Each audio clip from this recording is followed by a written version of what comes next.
So, just like we do in class, typically, we're going to be looking at documents today to help us better analyze the impact of urbanization and industrialization and transportation, right?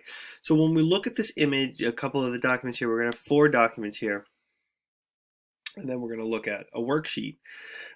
It's important for us to see that cities and towns are changing at this period in order to adopt or adapt to the Industrial Revolution, right? So, this first image that we have, you have sort of these factory buildings in the front, you have tenement buildings in the back, right? So, people can live near their factories. It might be a little tough to see, but you have a railroad here, right? And you have the growth of connection and connectivity to this factory area. Again, the point of this is trying to illustrate to you that towns and cities have changed. It's all going towards the river, right? And you got boats here lined up to take their goods away.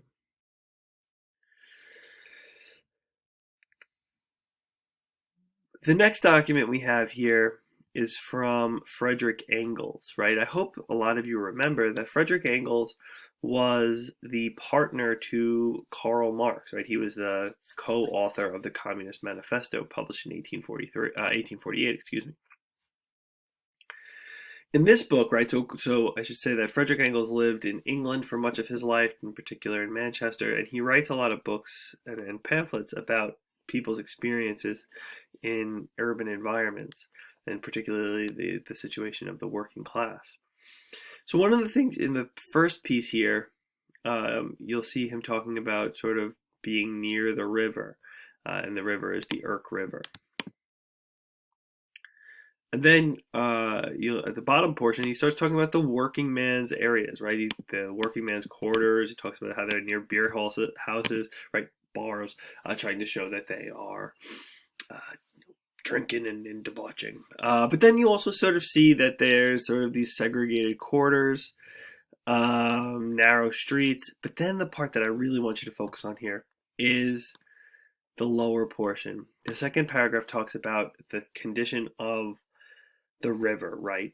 One of the things that happens as a result is the river becomes over polluted, and it becomes a miasmic situation, bubbles of miasmic gas, he says.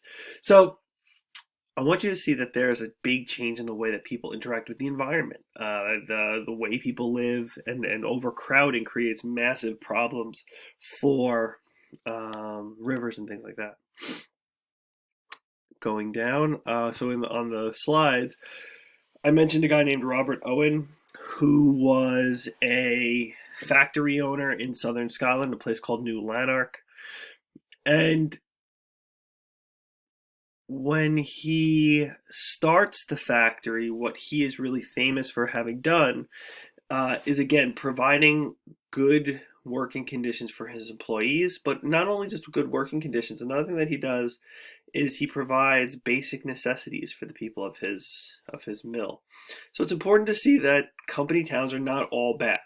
And these little quotes from Owen, I think, will help illustrate that. And then finally, the last big change is obviously transportation.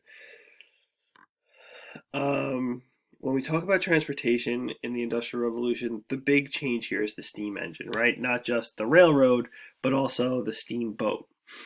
When it comes to the railroad, though, the real impact there is in terms of obviously transportation. Maybe let me try and zoom out here a little bit if I can. No, never mind.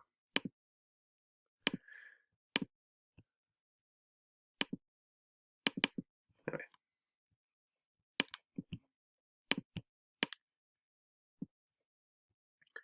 So in this poem in the top, you have a discussion of taking two mama and papa taking their children out the same day, and they were able to come back, and they're looking forward to doing this again, right? This idea that they can do this constantly.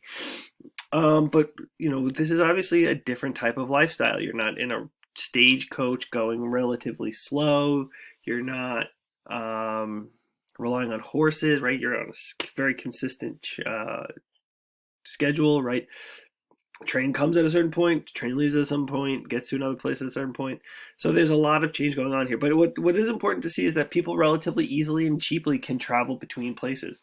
One of the things that's important to notice, and this is talking about people coming from the suburbs into the city for a day trip, but the important thing to see here is that people can travel really, really quickly and really, really easily. So when you are, in the mid 1700s, it takes 2 weeks to travel from Scotland to London, and then and that's a journey of a little over 300 miles.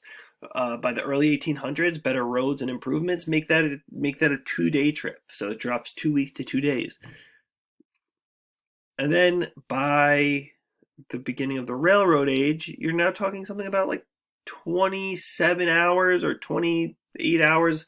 So you're significantly reducing the amount of time it takes to travel. And that's really the important thing about the Industrial Revolution, right? That there is this sort of really important way that it changes a lot of people's lives. It's also it touches everybody's lives, right? So this image and the documents ahead of this, you know, the Enlightenment, let's say, doesn't impact everybody per se. It impacts the reading population. Um, the Reformation doesn't impact everybody. It impacts Christians. The Industrial Revolution impacts everybody's lives. And that's really the important thing to see, right? Whether it's the dirt of the pollution, whether it's the working in the factories, that impacts everybody, but that also impacts the lower classes. This image shows you sort of an upper class family, right? You can tell by the guy wearing the top hat, the mom wearing the fur. But it's important to notice here that this is showing you, upper class people, but these documents show that it impacts everybody.